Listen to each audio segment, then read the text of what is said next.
지금부터 선생님이 캔바로 PPT를 만들 때 여러분이 알아야 되는 것들에 대해서 설명해 주려고 해요. 그러면 어떤 것들이 필요한지 한번 배워보도록 할게요. 먼저 프리젠테이션을 치려면 여기 물음표 옆에 프리젠테이션을 써줘야 되겠죠? 네, 그러면 여기다가 프리젠테이션이라고 치고 엔터를 하면 여러 가지 프리젠테이션이 나와요. 그러면 여러분이 마음에 드는 프레젠테이션을 골라볼게요. 네. 선생님은, 네. 요게 마음에 드네요. 자, 그럼 얘를 골랐으면 클릭하고 다시 보라색을 눌러서 프레젠테이션을 열어줍니다. 네. 여기서 마음에 드는 프레젠테이션을 이제 직접적으로 만들어야 되는데요. 프레젠테이션에는 제목과 내용과 사진이 들어가겠죠. 그래서 선생님이 제목, 내용, 사진을 넣는 걸 지금부터 차근차근 알려드리려고 합니다. 먼저 제목을 넣어볼게요. 자, 마음에 드는 제목을 여기다가 할 건데 이거는 다 마음에 안 들어요. 그래서 지우고 싶으면 일단 다 지웁니다. 자, 지우는 버튼은 쓰레기통을 클릭하셔야죠. 네. 자, 지우면 돼요. 이렇게 해서 지워요. 자, 그러면 텍스트를 넣어줘야 되겠죠. 텍스트를 넣으려면 여기 세 번째 있는 텍스트를 클릭해 주세요. 텍스트를 열으면 이렇게 제목, 부제목, 상자 이렇게 나와요. 우리는 제목을 넣을 거잖아요. 그래서 제목을 넣어 볼게요. 자, 그랬더니 이렇게 아주 조그맣게 제목이라는 게 생겨요. 근데 나는 크게 만들고 싶잖아요. 그러면 밑에 선을 잡고 당겨줍니다. 그러면 커집니다. 그쵸? 자, 그러면 이렇게 뒤에 배경이 나와 있는 상태가 아니고 가운데 한 번을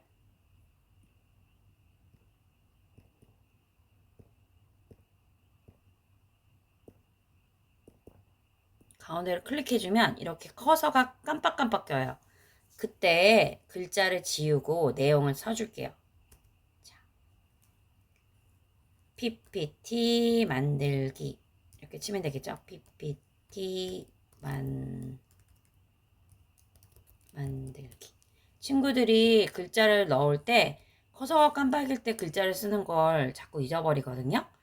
자, 그리고 이렇게 제목을 만들 때 알아두면 되게 좋은 거 하나만 알려드릴게요. 자, 오른쪽에 효과라는 게 있어요. 위에 있는 창은 전부 다 글자를 고칠 수 있는 거거든요. 왼쪽에는 글자의 모양, 이건 크기, 색깔, 두껍게 다 눌러보세요. 자, 그럼 효과를 한번 눌러보면 아주 쉽게 글자 느낌을 바꿀 수 있는데요. 선생님이 추천하는 건 테두리입니다. 테두리만 해도 글자가 되게 훌륭해져요. 아니면 배경을 넣으셔도 됩니다.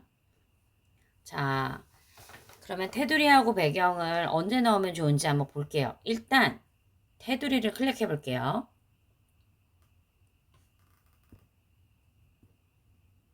오, 너무 멋진 글자가 됐어요. 그쵸? 자, 두께를 왼쪽에 있는 두께를 조금 움직여 보시면 더 멋지게 볼 수 있어요. 그쵸? 네, 이런 식으로 제목을 만들었습니다. 자, PPT 만들기 첫 번째 파일이 완성했어요. 자, 그 다음에 중요한 건 PPT 만들었으면 이제 내용을 더 넣어야 되잖아요. 그러면 두 번째 페이지로 갈게요. 두 번째 페이지를 눌러서 가면 이렇게 또 목차가 있어요. 근데 이거 필요 없을 것 같아요? 그러면 이렇게 눌러가지고 네, 삭제 하셔도 되고요. 딜리트 하셔도 됩니다. 딜리트. 필요 없는 건 다 지우세요. 네, 다 지워볼게요. 다 지우고 여기다가 글자를 더 넣어 볼게요. 근데 여기 있는 글자가 너무 작아요. 그러면 상자 안에 글자를 쓸 거잖아요. 그러면 커서가 이렇게 색칠되어져 있다는 건 지우라는 거잖아요. 네, 커서가 깜빡일 때, 커서가 있을 때 이렇게 지워주시면 더 편하게 지울 수 있어요. 네. 아니면 아까 색깔된 상황에서 바로 딜리트 하셔도 됩니다. 자, 이렇게 지운 다음에 내용을 적어 볼게요. 나는 보고서를 만들고 있어요.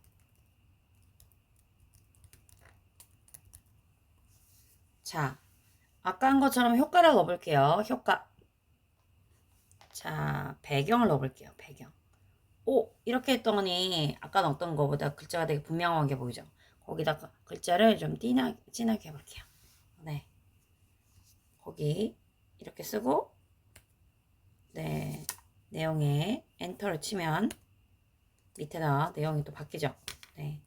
그리고 친구들이랑 함께 협력하고 있어요. 보고서 쓰는 과정을 넣어본 거예요. 네. 이런 식으로 하면 글자 주변에만 이렇게 되죠. 네. 그래서 이 글자 주변에 배경을 넣는 방법이 있고요. 배경을 지우고 효과에 배경 없음을 눌러서 다시 배경을 지운 다음에 선생님이 그 다음에 많이 쓰는 방법은 글자 뒤에 글자가 돋보이게 하기 위해서 상자를 넣어주는 거예요.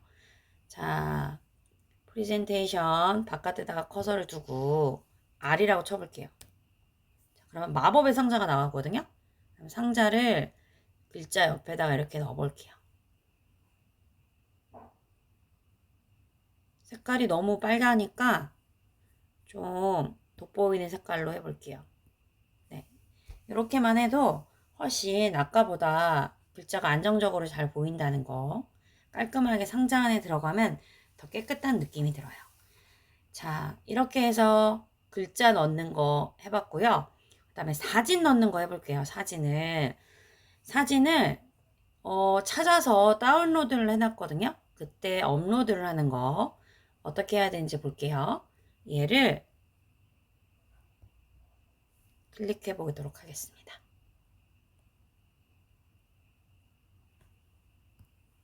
그래서 파일 업로드 해볼게요. 와, 여러 가지 사진들이 많네요. 그러면 지난번에 우리가 PDF를 해놨던 사진을 한번 넣어볼게요. 이렇게 해서 선택됐죠? 그러면 선택하시고 그러면 여기 왼쪽에 뭐가 차오르는 거 보여요? 네, 여기가 차서 올라왔어요. 자, 그러면 여기 이미지가 들어온 것도 보일 거예요. 자, 이미지를 넣어 볼게요. 이미지를 넣을 때는 선생님이 프레임을 넣어야 된다고 했었죠. 자, 프레임을 한번 넣어 볼게요. 프레임은 여기 요소로 다시 들어가서 밑으로 넣어도 되지만 그냥 커서 내리기 귀찮으니까 프레임 이렇게 치셔도 돼요. 자, 그럼 여러 가지 프레임이 나오죠?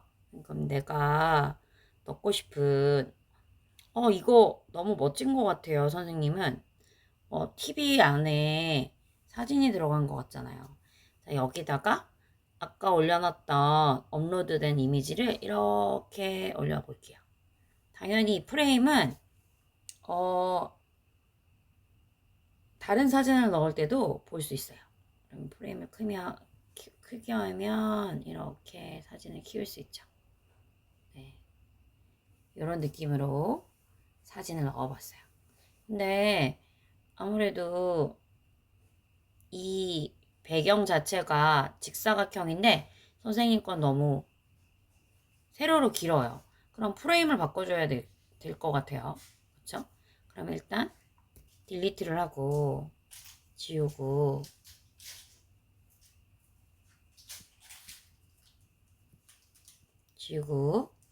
다시 프레임을 넣어볼게요. 자, 길쭉한 아까 우리가 넣었던 거랑 비슷하게 길쭉한 프레임을 넣으면 좋을 것 같아요. 길쭉한 거. 선생님 가로로 길쭉한 거였는데 그게 아니라 세로로 길쭉한 친구가 좋을 것 같아.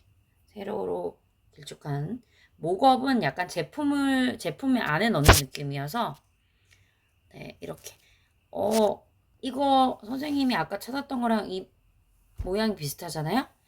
그쵸? 그렇게 찾아서 아까 거를